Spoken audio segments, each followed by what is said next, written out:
Hi everyone and welcome to Tathagat, your one-stop place for all your CUET, IP MAT and BB entrance exams prep. मेरा नाम नीरज है और मैं बहुत ही तहे दिल से आप सभी का स्वागत करता हूँ आज के वीडियो में। और हमारे साथ में एक बहुत ही खास सदस्य जुड़ी हैं, बहुत ही पॉपुलर है बच्चों के बीच में। इनका खुश मिजाजी बहुत काफी बच्चों को अच्छी लगती है और मोस्ट इंपॉर्टेंटली इनका जो पढ़ाने का तरीका है वो बहुत ही निराला है। Welcome ma'am and a big round of applause for you. So आज हम लोग लैंग्वेज के बारे में बात करेंगे। अब कोई भी कॉम्पिटिटिव एग्जाम उठा लीजिए, इंग्लिश जो है वो बहुत ही इंटीग्रल पार्ट होता है किसी भी एग्जाम का। और लैंग्वेज पे जो कमांड है ना, वो आज की तारीख में एक प्री रिक्विजिट बन चुकी है फॉर अ सक्सेसफुल करियर। तो लोग आपको इंग्लिश के बेसिस पे जज भी करते हैं। तो मेरे मन में मैम बहुत सारे सवाल हैं इंग्लिश से रिलेटेड, और आई एम श्योर कि पेरेंट्स के मन में, बच्चों के मन में भी बहुत कुछ सवाल होंगे, बहुत शंकाएं होंगी। सो आज हम उनको क्लियर करने की कोशिश करेंगे। तो सवालों का सिलसिला स्टार्ट करते हैं मैम। ओके, सो मैम मेरा पहला सवाल है कि जो वर्बल एबिलिटी है जो एग्जाम्स में यूजुअली आती है, how is it different from the English that we have studied 12th standard? Sir एक तो बहुत ह्यूज डिफरेंस है हमारे लैंग्वेज पार्ट में जो हम 12th तक देखते हैं और वर्बल एबिलिटी एग्जाम में जो हम सीयूईटी और आईपीएमएट एग्जाम्स में देखते हैं। सबसे पहला जो डिफरेंस है सर वो ये है कि फाउंडेशनल हमें सिखाया जाता है when it comes to school. ज़्यादातर जो हमारा जोर होता है वो थियरी पे होता है, but when it comes to verbal ability section it is checking your application. So देखा जाए तो वर्बल एबिलिटी 3 ब्रॉड कैटेगरीज में डिवाइडेड होती है, वोकैबुलरी, आरसी एंड ग्रामर। अगर हम वोकैबुलरी की बात करें तो हमें स्कूल में डेफिनेशन सिखाई जाती है, बट सर इस एग्जाम में हमारा देखा जाता है एप्लीकेशन। कैसे क्वेश्चंस में देखा जाता है, जैसे कि वन वर्ड सब्स्टिट्यूशन हो गया, incorrect usage, correct word usage. तो ultimately it is checking the practical implication of the theory. अगर हम लोग सर ग्रामर भी देखेंगे तो डेफिनेशन बेस्ड नहीं क्वेश्चंस आते हमारे, इसमें भी सेंटेंस करेक्शन आते हैं which is seeing the practical implication.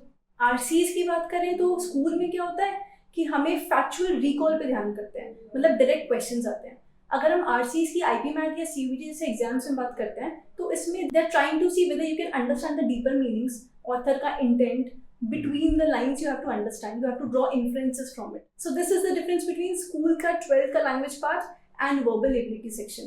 Ultimately it is checking your theory, and such exams challenges whether you can apply those practical implications in more nuanced ways, what you know and how you can apply it. Sir तो foundational theory और application को छोड़ के जो IPMAT और CUET में और ज्यादा आता है that is your time pressure. Time pressure as in आपके पास टाइमर होता है, प्लस इसमें सर नेगेटिव मार्किंग होती है जो हम स्कूल में नहीं देखते हैं। And also sir syllabus fixed होता है स्कूल के केस में, यहाँ पे कोई सिलेबस फिक्स्ड नहीं है। यहाँ पे यू सी कि आपका वोकैबुलरी चेक होने वाला है, but there are so many words, तो उसके लिए they are trying to check कि आपका डिसीजन मेकिंग एबिलिटी कैसी है, कि आप नेगेटिव मार्किंग पे तो नहीं जाते। आपको 50 में से सर 40 क्वेश्चंस करने होते हैं, तो वो आपको कॉम्प्रिहेंसिवली जज करते हैं इस एग्जाम। तो ये ज्यादा ट्रिकी है एज कंपेयर टू 12th में जो हम पढ़ते हैं। एग्जैक्टली सर ज्यादा ट्रिकी है क्योंकि एक तो सिलेबस फिक्स नहीं है, ऊपर से एप्लीकेशन आने वाला है। बच्चों ने कभी ये देखा नहीं होता, बच्चों को कभी उस लेवल का कंफर्ट होता नहीं है सिलेबस से बाहर काम करने का। सही बात है। और टाइम प्रेशर पे काम करना एग्जैक्टली हेक्टिक हो सकता है। और मैम अभी हम आपके जब आप आंसर दे रहे थे तो एक वर्ड आया था vocabulary. So I am sure कि बहुत सारे बच्चों के मन में ये सवाल रहता है कि भाई वोकैबुलरी कैसे इंप्रूव करें, तो मैम थोड़ा सा उस पर प्रकाश डालिए प्लीज। सो देखिए वोकैबुलरी को इम्प्रूव करने के बहुत सारे तरीके हैं। Vocabulary is knowledge of words. तो अगर हमको किसी भी लैंग्वेज को सीखना होता है तो हमको अपने आप को उसमें इमर्स तो करना ही चाहिए, राइट? तो वोकैबुलरी इम्प्रूव करने के लिए जो सबसे बेस्ट तरीका है वो है रीड फ्रॉम वाइड सोर्सेस। जब आप ज़्यादातर सोर्सेस से रीड करते हो तो आप ज़्यादातर वर्ड्स के से फेमिलियरिटी रखते हो, आप ज़्यादा वर्ड्स से यूज्ड टू होते हो। सेकेंडली आपको समझना चाहिए कि कॉन्टेक्चुअल मीनिंग क्या होता है। तो कॉन्टेक्चुअल मीनिंग से सर हम ज़्यादा याद भी रख सकते हैं। बच्चों को जनरली वोकैबुलरी में दिक्कत क्या होती है, दे रिमेंबर अ वर्ड, उसको भूल जाते हैं, फिर दोबारा डिक्शनरी में देखते हैं, फिर दोबारा भूल जाते हैं, फिर दोबारा डिक्शनरी में देखते हैं। बट अगर आप रीड कर रहे हैं, reading is the divine weapon, मैं बोलूँगी पूरे के पूरे आपके वर्बल एबिलिटी सेक्शन में। तो वोकैबुलरी में अच्छा करना है तो कॉन्टेक्चुअल मीनिंग से समझना पड़ेगा। एंड जो सबसे ज़्यादा इसका रामबाण इलाज है that is smart work. Smart work करना पड़ेगा सर आपको रूट वर्ड समझ के। तो उसमें स्मार्ट वर्क कैसा होता है वोकैबुलरी में रूट वर्ड से, कि जैसे अगर मुझे कोई रूट वर्ड, मैंने एक रूट वर्ड का मीनिंग समझ लिया तो मैं वहाँ पे एक रूट वर्ड याद कर रही हूँ, लेकिन मुझे उसके कॉन्सिक्वेंटली 10 नए वर्ड्स याद हो रहे हैं, तो मुझे 10 अलग अलग वर्ड्स याद करने की जगह मैं एक रूट वर्ड से काम चला सकती हूँ। तो that is working smartly with it. So इस तरीके से अप्रोच करेंगे तो हाँ सर, इस तरीके से अप्रोच करेंगे तो हम सीख सकते हैं, हम फ्लैश कार्ड्स भी बना सकते हैं. There are many ways, but root words and again conceptual meaning is the best that you can do for vocabulary. and pronunciation अगर आपको improve करना है तो you can watch movies, you can interact with your friends. तो इस तरीके से vocabulary improve की जा सकती है. मैम जैसा आपने बोला कि reading is a must, right? So बहुत सारे टीचर्स भी हैं वो यही सजेस्ट करते हैं कि रीड करते रहो, जितना आप रीड करोगे उतनी अच्छी आपकी वर्बल होगी. सो मैम क्या पढ़ना चाहिए? मतलब बुक्स तो इतनी सारी भंडार हैं, तो किस टाइप की बुक्स को हमें फॉलो करना चाहिए, पढ़ना चाहिए? ओके, अगर बुक्स की बात की जाए तो सर मुझे लगता है सबसे बेस्ट रीड जो होते हैं वो होते हैं आपके क्लासिक नॉवेल्स या क्लासिक लिटरेरी वर्क्स. तो अल्टीमेटली सर ये जो क्लासिक नॉवेल्स हैं हमारी, they have stood the test of time, they have this enduring popularity. तो टाइमलेस थीम्स होती हैं, लव है, फ्रेंडशिप है, पावर है, जस्टिस है. तो इससे अल्टीमेटली होता है ये सब जो थीम्स होती हैं सर वो हम सबसे रेजोनेट करती हैं. कल्चर्स डिफरेंट हो सकते हैं, टाइम जोन्स डिफरेंट हो सकते हैं, बट हम सबको बेसिक एक अंडरस्टैंडिंग होती है. तो क्लासिक्स इसमें हमारी काफ़ी हेल्प करती हैं. And there are certain books जो अभी भी नहीं जाती, जैसे भगवत गीता आज से 2000 साल पहले ही पढ़ते हैं, उसका तब भी रेलेवेंस था, उसका आज भी है, आने वाले सालों में भी रहेगा.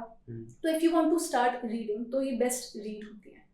इसके अलावा देखा जाए तो सर नॉन फिक्शन भी काफ़ी अच्छी है. आप लोग बायोग्राफीज पढ़ सकते हो. बायोग्राफीज पढ़ने से क्या होगा सर, बहुत इंस्पायरिंग स्टोरीज होती हैं. आप लोगों के चैलेंजेस, फेलियर्स, सक्सेसेस से काफ़ी सीखते हैं. नेल्सन मंडेला हो गए, डॉक्टर APJ अब्दुल कलाम हो गए, महात्मा गांधी जी हो गए, आप उनके बुक्स बायोग्राफीज से भी पढ़ सकते हैं. तो क्लासिक्स, नॉन फिक्शन, एंड अगर आपको मन करता है तो आप मैगजीन्स पढ़ सकते हैं, जैसे कि द न्यूयॉर्कर है, द अटलांटिक है. तो इससे भी काफ़ी अच्छे तरीके से हम रीडिंग अपना कर सकते हैं. मैम तो आपका कौन सा फेवरेट ऑथर होगा? मतलब ऑफ कोर्स आपका भी पर्सनल फेवरेट होगा, तो क्या आपको पसंद है या क्या जॉनर आप पढ़ते? तो सर जो मेरी फेवरेट ऑथर है वो जेन ऑस्टन है. Jane Austen is my go to author. मेरे को जब भी लगता है कि I should read a book, मैं उनकी बुक उठाती हूँ. जिस हिसाब से वो सोसाइटी को पोर्ट्रे करती है, हम लोगों के इंटरनल जो कॉन्ट्रडिक्शंस होते हैं उनको दिखाती हैं, तो उस हिसाब से मतलब मेरी गो टू ऑथर तो जेन ऑस्टन है. सो मैम एक सवाल और जो बच्चों के मन में उठता है, मेरे भी मन में उठता है ये चीज़ कि हम इंग्लिश जो बोलते हैं, मतलब ऑफ कोर्स पढ़ना एक अलग चीज़ है, बोलना एक अलग चीज़ है. तो ये चेक होता है कि भाई जितने भी एग्जाम्स होते हैं उसमें रिटन वाला जो पार्ट है उसमें तो चेक नहीं होता, but whenever you are facing an interview तो आप कितने फ्लुएंट हैं इंग्लिश में ये चेक होता है. तो एक रोजमर्रा की जिंदगी में भी फ्लुएंसी बहुत मैटर करती है. तो मैम ये कैसे कोई इम्प्रूव करे जिसकी अच्छी नहीं है फ्लुएंसी इंग्लिश में? सर अगर हमको फ्लुएंसी को इम्प्रूव करना है तो अगेन लैंग्वेज है. किसी भी लैंग्वेज को सर बेटर करने के लिए हमको प्रैक्टिस काफी करनी पड़ती है. तो लैंग्वेज बेहतर करने के लिए you have to read a lot, आपको you have to listen, you have to write, you have to speak. तो एक तो उस चीज़ से हमारी फ्लुएंसी अटेन हो सकती है. सेकेंडली सर हमको क्या करना होता है, if whenever we see a topic, सबसे पहले तो आप क्या कर सकते हैं अगर आपको फ्लुएंसी इंप्रूव करनी है तो एक तो आप खुद को इमर्स करिए उस पूरे बैकग्राउंड में. Start watching movies, start watching series जो आपको थोड़ी एंटरटेन करती है, जिससे आपका प्रोनाउंसिएशन पे थोड़ा सा हाथ बैठेगा. सेकेंडली आप क्या कर सकते हैं, आप अपने फ्रेंड्स के साथ थोड़ा सा डिस्कशंस कर सकते हैं. पहले आप प्लान टॉपिक से स्टार्ट करिए कि हम इस पे बोलेंगे, उसके बाद फिर आप एक्सटेम्परी पे जा सकते हैं. तो उससे क्या होता है, आपका कॉन्फिडेंस बिल्डअप होता है. और सर जब आप फ्री होते हैं फ्लुएंसी इंप्रूव करने के लिए, आप खुद को मिरर में देखिए और आप खुद से जोर जोर से बोलिए, आपका एक तो कॉन्फिडेंस उससे बूस्ट होगा. और सर हम लोग फ्लुएंसी इंप्रूव करने के लिए the best thing to do is, जब आप बात करते हैं, बोलते हैं, आप सामने वाले से प्लीज उनकी फीडबैक भी लीजिए. Don't be afraid to make mistakes. जब आप सामने वाले से पूछेंगे आपका कॉन्फिडेंस उससे और बिल्ड होगा और शायद आपको और बता पाएंगे. तो discussions is the best way to improve your fluency. Ma'am बहुत अच्छी लाइन बोली आपने कि अफ्रेड नहीं होना चाहिए मिस्टेक से. So very good. मैम आपने जैसे बताया कि रीडिंग बहुत जरूरी है और उसमें आपने बोला कि सबसे अच्छी जो रीड्स होती है वो क्लासिक्स होती है.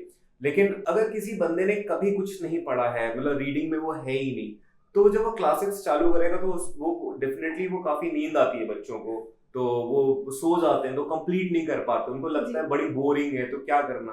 तो मैम ऐसे लोगों के लिए जो एकदम जीरो से स्टार्ट कर रहे हैं, तो उनको क्या रीड करना चाहिए, मतलब किस टाइप से अप्रोच करें इसको, पूरे रीडिंग को? सर मेरा ऐसा मानना है कि एक तो अगर आपको सोना नहीं है तो फिर you have to choose the right place and right time. हम सब में से सर बहुत लोग वी आर नॉक्टर्नल वर्कर्स और we are diurnal workers. As an nocturnal workers वो हो गए जिनका रात में ज्यादा दिमाग चलता है, नाइट आउल्स भी कहते हैं. डायर्नल वर्कर्स वो होते हैं जिनका सुबह सुबह दिमाग चलता है. तो एक आपको चूज करना पड़ेगा कि आप प्रोडक्टिव किस टाइम पे. सेकेंडली ज्यादा कंफर्टेबल पोजीशन में चूज करिए जिसमें आपको नींद आए. सबसे बढ़िया तरीका होता है सर पढ़ने का, when your posture is straight, आप स्टडी टेबल पे बैठिए, आप सीधे बैठिए, आप पढ़िए। सेकेंडली, हमें किसी को दिखाना नहीं है कि हमें, हमारा जो गोल है वो सर होता है कि हमें कोई चीज़ को अचीव करना है, तो हमें अल्टीमेटली किसी को दिखाना नहीं है कि हम किससे स्टार्ट कर रहे हैं। तो अगर आपको नींद आती है and if you are not comfortable with reading शुरुआत में, तो आपको क्या करना चाहिए, आपको अपने इंटरेस्ट एरियाज वाले टॉपिक लेने चाहिए। जैसे कि अगर मुझे फिलोसफी में इंटरेस्ट है तो मुझे वहाँ से स्टार्ट करना चाहिए, स्पोर्ट्स में इंटरेस्ट है तो वहाँ से पढ़ना स्टार्ट करना चाहिए, तो एटलीस्ट मेरा एक रीडिंग पे ग्रास्प बनेगा। एंड सेकेंडली, आपको शॉर्ट सेशंस में बैठना चाहिए, मतलब जरूरी नहीं कि आपको 1 घंटा ही बैठना है। आप एक आर्टिकल पढ़िए 200-300 वर्ड्स का, जब आप उससे यूज्ड हो जाएंगे फिर आप थोड़ा सा और उसको ग्रेजुअली इंक्रीज कर सकते हैं। और ट्रेडिशनल रीडिंग अगर आपको सूट नहीं करती तो आपको क्या करना चाहिए, आपको ऑडियो बुक्स, कभी कभी आप आर्टिकल्स ऑनलाइन पढ़ रहे हैं, तो इस हिसाब से आपको एक हैबिट डालनी पड़ेगी। तो instead of climbing 10 steps at a time, 1 step at a time would make you efficient and would make you accomplish your goal more effectively. So this is how you can do. So मेरे लिए तो आज का session बहुत ही enlightening रहा। काफ़ी कुछ जानने को मिला। मैम ने फ्लुएंसी के बारे में बताया, वोकैबुलरी कैसे इम्प्रूव करना है, रीड कैसे करना है, हमें किस टाइप की बुक्स हमें पढ़नी चाहिए, इन सब के बारे में बहुत यूजफुल इन्फॉर्मेशन दी है। तो मेरा तो भला हुआ ही है एंड आई एम श्योर कि बहुत सारे बच्चों का, उनके पेरेंट्स का भी भला हुआ होगा। तो बट देखिए, कहीं ना कहीं कुछ ना कुछ तो डाउट्स और भी रहते हैं। सो अगर आपके मन में कोई भी डाउट है, कुछ आप पूछना चाहते हैं, तो प्लीज़ हमें कमेंट सेक्शन में बताइएगा। देखिए, इतना जो कॉन्वर्सेशन हुई उससे मुझे ये पता चला कि English is a process, it takes time. आपको रोज प्रयास करना है, निरंतर आपको बढ़ते रहना है, एफर्ट्स डालते रहना है, and then that is going to reap you rewards. So इसी नोट पे हम आज के सेशन को एंड करते हैं। बहुत बहुत धन्यवाद मैम हमारे साथ जुड़ने के लिए, and don't forget to like, share and subscribe. Thank you. Bye.